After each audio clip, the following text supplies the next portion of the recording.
Would you like to know one of life's greatest secrets? How would you like to learn how you can use one of nature's most abundant elements to help assist you with energizing and healing yourself? What if I not only told you, but showed you how this is all possible? Would that be of interest to you? Welcome to Lesson 2. Before we get started into Lesson 2, I would like to do a Lesson 1 recap. Remember, the first thing, the foundation, is the understanding that everything is energy, and that vibrations and frequencies are how we measure energy in and around us. Our words are our thoughts incarnated. They are the magic spells to move the energy. And remember, the most important words you will ever speak are the words you speak to yourself. Self-talk is the most important talk you will ever do. So be kind and loving to yourself. Cymatics is the science of making sound visible. The visible light spectrum is only 380 to 750 nanometers. That's only 370 nanometers wide of the electromagnetic spectrum. There's so much more that we can't see. Everything that we see is real, but not everything is always seen.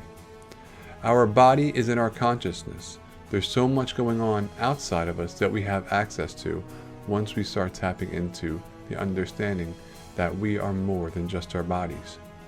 The 3 major energetic vortexes in the body based on the 7 chakra system, the 3 brains, and the alpha wave. The alpha wave is the trans wave that we can make great changes into our subconscious that allows us to consciously experience the world as we want. What's the difference between these 2 leaves? One is green, one is brown, one is alive, one is dead. What does the green one have that the brown one doesn't have? You guessed it, hydration. The one on the left is hydrated, the one on the right is dehydrated.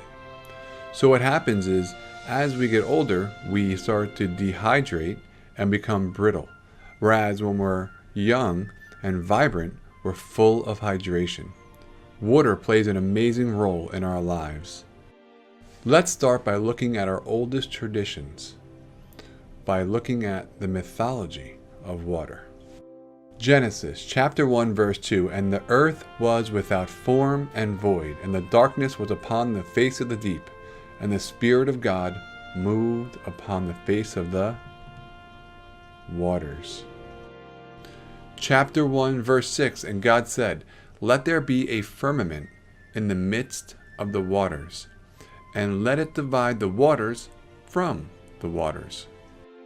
Chapter 1 verse 7, "And God made the firmament, and divided the waters which were under the firmament from the waters which were above the firmament. And it was so." Chapter 1 verse 9, "And God said, Let the waters under the heaven be gathered together unto one place, and let dry land appear. And it was so." So not only does water play a significant role in Genesis in the Bible, but it's also in other ancient texts, for instance, the Sumerians.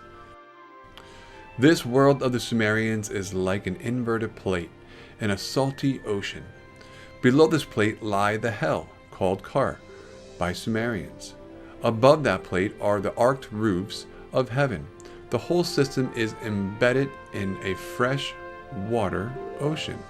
Rains come from the freshwater ocean by opening the doors in the vaults of heaven. The Sumerian god Anu existed in their cosmogony as a dome that covered the earth. Outside of this dome was a primordial body of water called Namu. Namu is a Sumerian goddess personified as the primordial sea, the mother of the gods and the heavens and the earth. And as you can see, in the early Greeks had a similar concept of an enclosed circular world that was encased in water.